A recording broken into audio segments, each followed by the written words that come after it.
Welcome to NibbleScapes Farm. Today is June 2nd, 2024, and this video is all about our compost saga. If you remember from our previous video, we had an enormous pile of certified organic compost that cost us an arm, a leg, a piece of the liver, and a kidney. Well, turns out that that compost wasn't actually certified organic. So for those of you who may be into organic farming or wanting to go into organic farming, there's a multi-level, kind of multi-step process to certifying your farm organic. One, you have to have an organic certifier, which is a third-party kind of organization that basically watches that everything is done to standard and that everything that you're using is actually certified organic. So for example, we have to have a paper trail for all of our seeds, all of the fertilizers that we're using, and we submit it to our organic certifiers, and they go through them and match them up with their lists of, organic certified suppliers and see that whatever we have is actually organically certified. So what happened with the compost is the company that we bought it from, on their website they had certified organic compost, and then when my husband emailed them and told them about wanting to order a load of organic certified compost for the farm that we're going to be certifying organic, they were like, yep, we have the compost for you. So they brought it, dumped it, we used it onto our beds, which I'll take you there in a little bit here. But when we submitted that paperwork to our organic certifiers, they went through all of their list of certified organic suppliers, and the company that we bought the compost from wasn't there, which means that they are actually not organic certified. They just labeled their compost certified organic, but it is actually not certified organic. So what does that mean for us? When the compost got dumped, it was very fresh, and it was very black, and it was still in the process of decomposing. It was really hot. Like every time we would take scoops with the tractor, there was like steam piling off of it because it was still composting, or so we thought. But now, as time has gone on and this compost has been washed by the rains, we can actually see that this is a very fine wood chips. These are super, super fine wood chips with super fine cut wood bark. And I don't think they have anything else in here. I think that's just it. Now this is that certified organic compost. This is compost we got elsewhere. And you can see how different this is. This has been laying in our back of our shed for a year now, and you can see how crumbly and loamy it is. Obviously there are like wood chips in here, but there's leaf, like you can see right here, there's leaf matter, like green stuff. So this is a completely different compost from the compost that we got that was certified organic. So yeah, you have to keep an eye on that compost.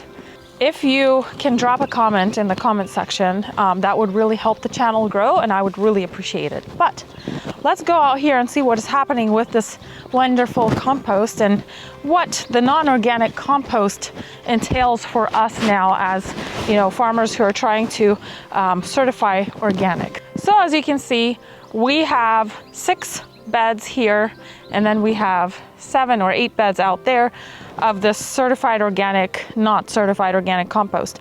But we planted onions, which these little things right here are onions that we grew from seed. And they are pretty much the same size that they had been in March when we planted them, and it is June.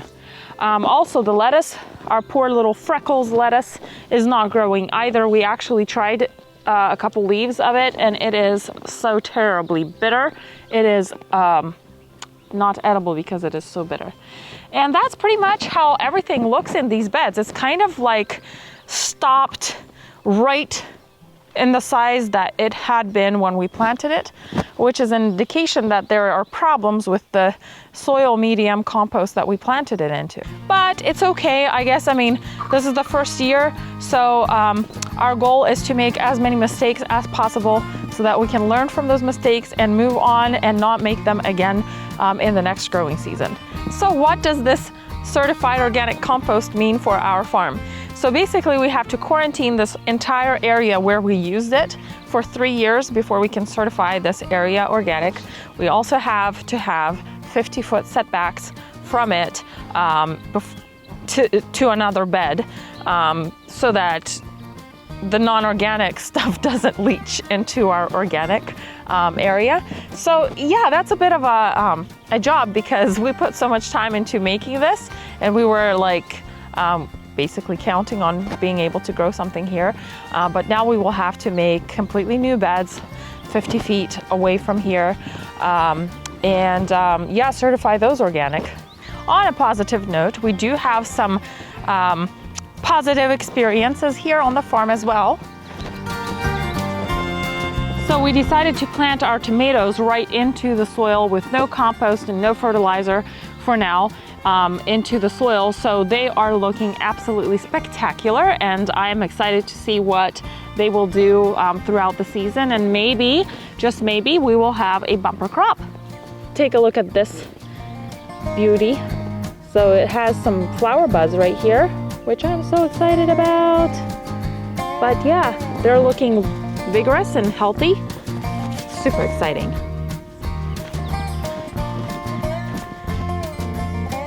Okie doke! So this is the new patch for our next set of, hopefully, certifiable organic beds. So this area is going to be bigger than the previous area of beds. And what we will do here is basically till this entire area up, and then we're going to hill the soil and plant everything we want to plant into the hills. So the thing that I'm a little bit worried about, I guess, is the weeds. Because our idea with using the compost and what we did back in that area was to prevent weeds from coming up. So that's why we put cardboard down, and then we put compost and wood chips. Here, because we don't have actual certified organic compost anymore, we're going to have to use the soil that's here, which has tons of seeds of various weeds and grasses that grow here. So we're going to really have to figure out what to do in order to prevent weed takeover. So some of the things that we have experimented with on our home garden was using grass clippings and really heavily mulching areas around plants, which worked. So we probably will want to do that here, and probably use wood chips in the walk areas. So we'll keep you updated. We'll take you on our journey as we go through this beginning stages and beginning of the setup. And hopefully it's not a disaster.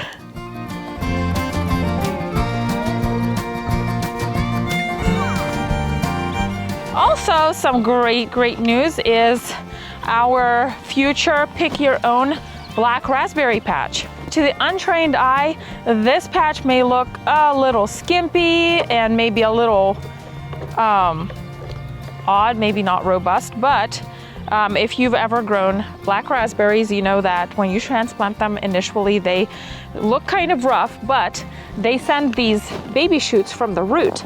And you can see how vigorous and healthy this one is. This is actually the cane that will produce fruit next season. So there are hundreds of these tiny little baby sprouts coming up from the roots. And that is a wonderful indication that the plants are establishing and they are going to thrive. So I'm super excited about that.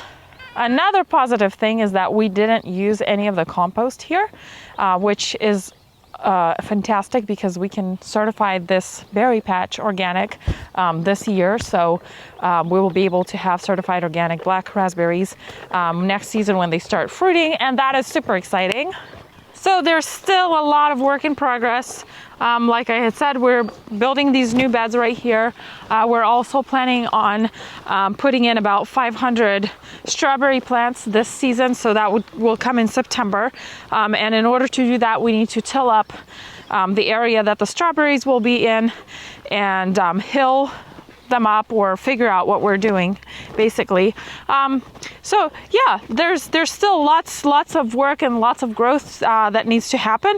If you want to stay with us on this journey of NibbleScapes, hit a like, subscribe to our channel, click the link in the description and subscribe to our newsletter, and we will keep you updated with what is happening here.